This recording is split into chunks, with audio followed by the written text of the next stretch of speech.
All right, guys, so in this video, we're going to be covering how to calculate a confidence interval for a difference in proportions.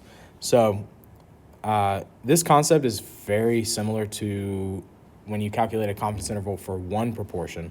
It's just this time we're looking at two. It says that at many high schools, the prom is an annual dance that only juniors and seniors can attend. The student council at a large high school is wondering if juniors or seniors are more likely to attend prom. They take a random sample of 50 juniors and find that 28 are planning to attend prom. So I'm going to go over here, highlight this. And then an independent random sample of 45 seniors reveals that only 29 are planning to attend prom. So first part says, what is the point estimate for the proportion planning on attending prom for juniors? So this is going to be our P1, P hat 1. In the description, it says there were 28 out of 50, which is the same thing as 0.56. And then for the seniors, they had 29 out of 45, which is the same thing as 0.64. So if I try and calculate my difference, I'm just going to do P hat 1 minus P hat 2. So I'm going to have 0.56 minus 0.64.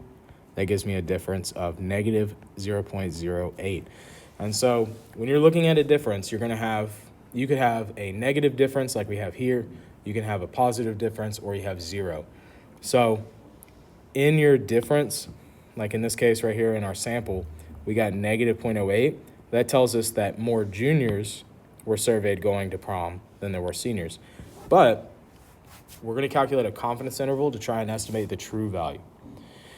So just like when we were doing one proportion, we're going to do the 4-step process to help us calculate this confidence interval. We have to do the choose section, then check, then calculate, and then finally write a conclusion. So in the choose section, you need to make sure you have these three things. You got to have the procedure name, the parameter, and your confidence level. So since we have two proportions and we are looking at doing a confidence interval, we're going to name it to sample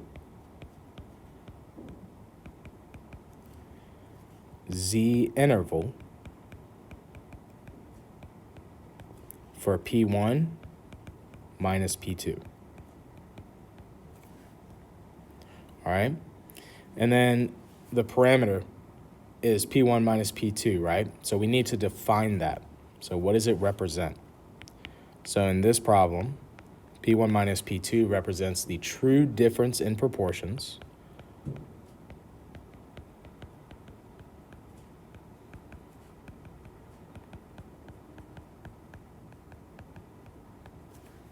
of students planning to attend prom.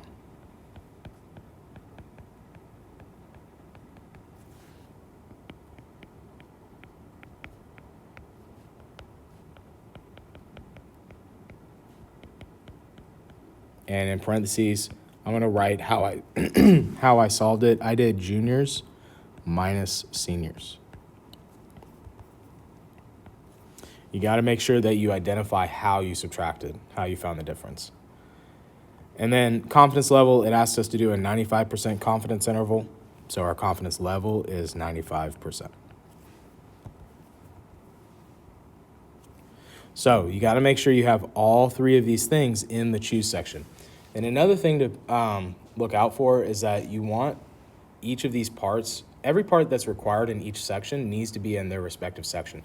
So what I mean by that is if you put the procedure name, like say down here in the calculate section, the AP exam will mark you wrong because it's not where they expect it to be.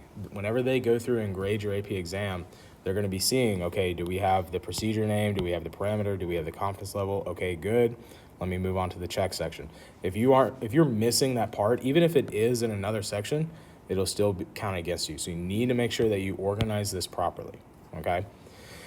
In the check section, in the check section, we named everything. In the check section, we need to check our three conditions, our random, 10%, and large count conditions.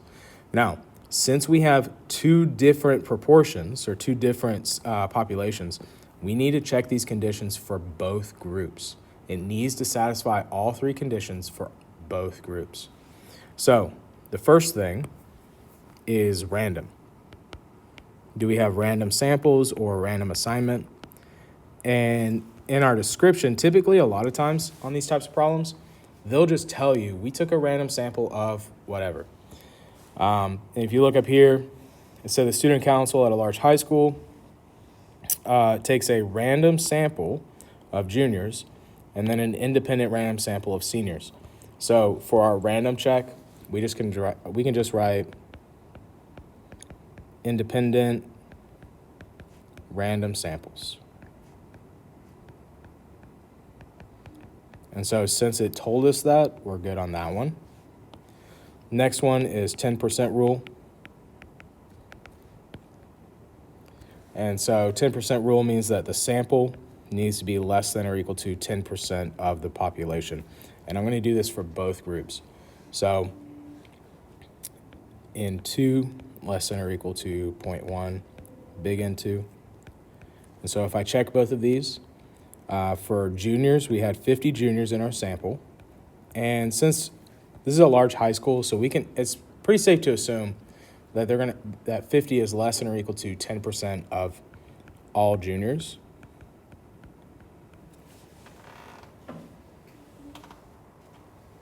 And then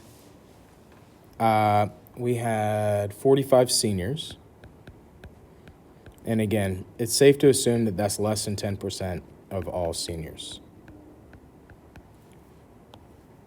So we got both of those. A lot of times whenever you're dealing with populations like this, if they don't specify the population size, then typically, you got to look at the context, but typically it's safe to assume that your 10% rule would pass under the conditions they've given you.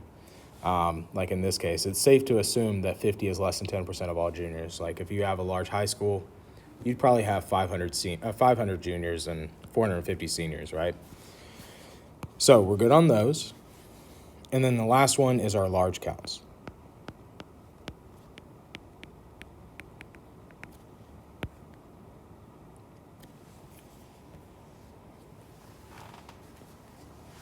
So for this one, remember, we got to do this for both groups. So I've got to say that N1 P hat 1 is greater than or equal to 10. N1 times 1 minus P hat 1 is greater than or equal to 10. And then I got to do it for N2 as well. N2 P hat 2 is greater than or equal to 10. And then N2, let me move these over a little bit. N2 times 1 minus P hat 2 is also greater than or equal to 10. So N1 P hat 1, that means we've got 50 times 0.56.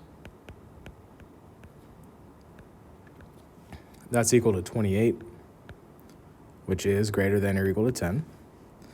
And then we've got 50 times 0.44. That's equal to 22, which is greater than or equal to 10. And then we've got N2 P hat 2. That is 45 times 0.64. Which equals 29,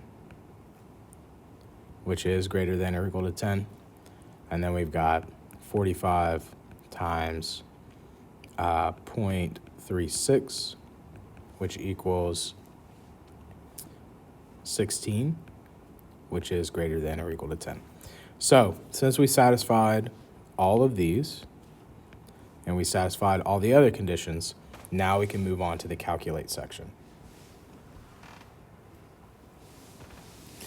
So in the calculate section, we've got a couple things we need to show. We still need to show general formula, specific formula, plug in our numbers, and then our final answer. So general formula is still the same. It's point estimate plus or minus our margin of error.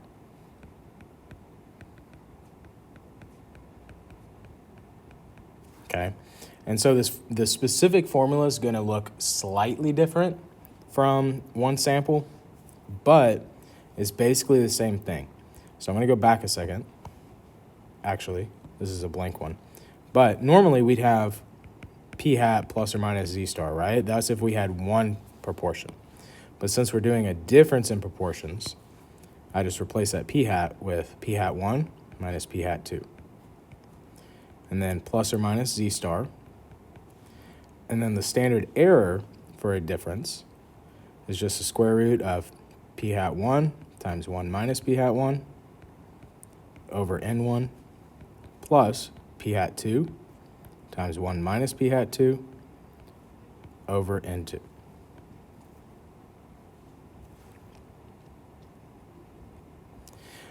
So if I plug in all my numbers, p hat 1 was what did we say? 0.56 minus 0.64 plus or minus. So z star, our critical value. Since we're doing a 95% confidence interval, the critical value for that is going to be 1.96. And then the square root of 0.56 times 0.44 over 50 plus 0.64 times 0.36 over 45.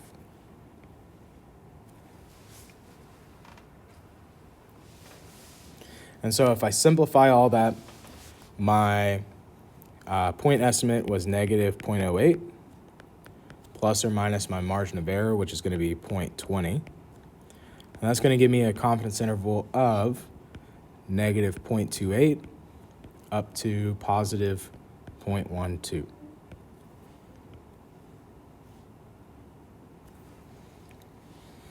And so for my conclusion, I'm just going to interpret it in context of the problem.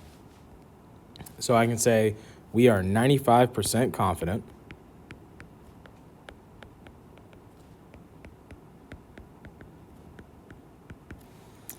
the interval from negative 0.28 to positive 0.12 captures the true difference in proportions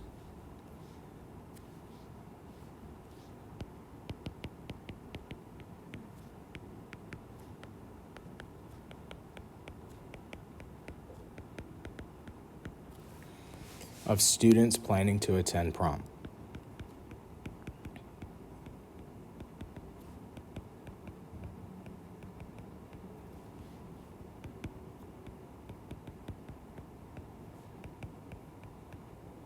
And in parentheses, just again, I'm going to reiterate how I solve for it. So it's juniors minus seniors.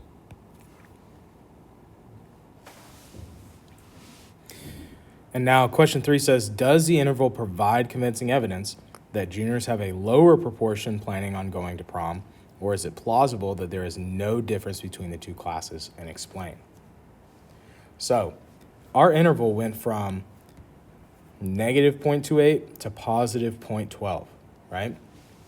So if there was, think about it this way, if there was no difference between the two groups, juniors and seniors, then that means that our difference in proportions would be 0, right? And then on the same token, just like our sample proportion, where we saw negative 0.08 meant that juniors were more likely to go to prom, if it was positive, that would mean that more seniors were more likely to go to prom. So if you look at your interval, if you had values that were all negative, like say negative 0.28 to negative 0.1 or something like that, if all of your values are negative, then that means juniors would be more likely to go to prom because all your values are negative. If all of your values were positive, that means seniors would be more likely to go to prom. So in order to have convincing evidence one way or the other, your entire interval needs to be positive or it needs to be negative. You can't have 0 in your interval because 0 means there's a chance that there is no difference between the two groups. So it is plausible there is no difference because the interval contains 0. So it is plausible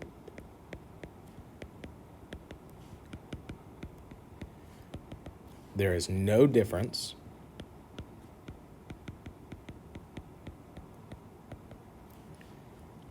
because the interval contains 0. If that is a potential outcome, then you can't say that for sure that there's a difference between the two groups.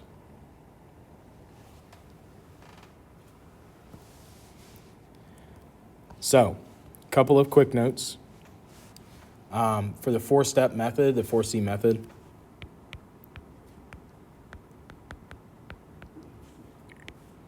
again, it's pretty much the same thing as one proportion. Just a couple things are changed. So in the choose section, remember the name is now to sample Z interval for P1 minus P2. In the check section, you need to check independent random samples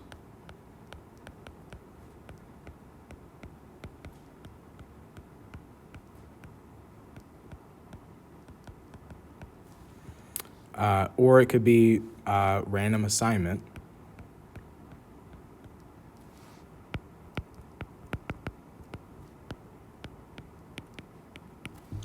You need to check 10% rule and large counts for both groups. That's the important part, both groups. In the calculate section, really the only difference from one proportion is that specific equation. So it's p hat 1 minus p hat 2 plus or minus z star times the square root of p hat 1 times 1 minus p hat 1 over n1 plus p hat 2 times 1 minus p hat 2 over n2. And then the conclusion, in the conclude section, it's the same thing. We're just saying that fill in the blank type of answer. We are blank % confident. ... And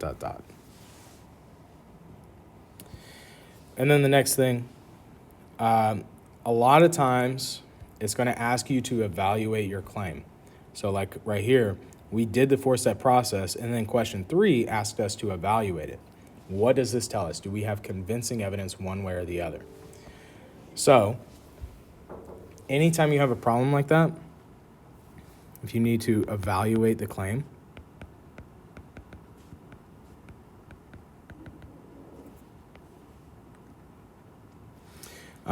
if your entire interval is positive, that means that you have convincing evidence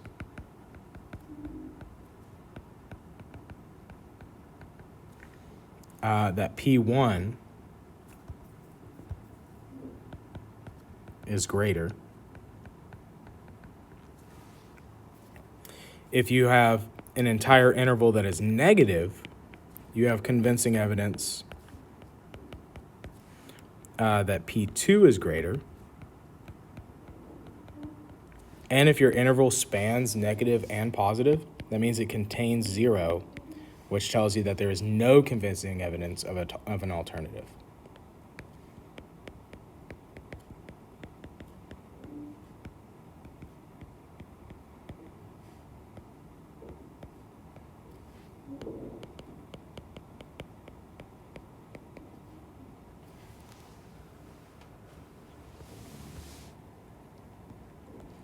All right, so plan for the rest of the day. The check your understanding, I highly suggest you do this. This is just another example of a confidence interval for a difference of proportions. Now, on a free response question on our test or a quiz or the AP exam, you might have a question like this. And whenever you have a question like this, anytime it's like this, you're gonna get a blank space. That's all they're gonna give. It's not gonna be set up like this where it asks you to do the choose, check, calculate, conclude. It'll just be blank space. And so when you do it, you need to make sure that you label everything. So choose, and then you put all your choose stuff, and then check, and then you put all your check stuff, and so on and so forth. So you want to organize it so that the person that like is grading your AP exam can read through it and find everything very easily, because if they can't find it, they're going to mark you points off. And obviously we don't want that to happen just because of organization things. So make sure that you do this check your understanding. Try and do it without looking at the key, and then when you're done, scan that QR code at the front of the notes packet, check it, grade yourself, see how you did. And then whenever you're done with that, I have quiz review. So pages 15 all the way up to page 20 is your quiz review. Definitely do that because you have your quiz on Monday, and then you can check the key with that same QR code, just see how you did on that, get you ready for the quiz on Monday. And then whenever you're done with that, if you want to work on the Bedford is up. You should be able to do 8.1, 8.2, and 8.3 at this point. So just make sure you're keeping up with that because those will be due on test day.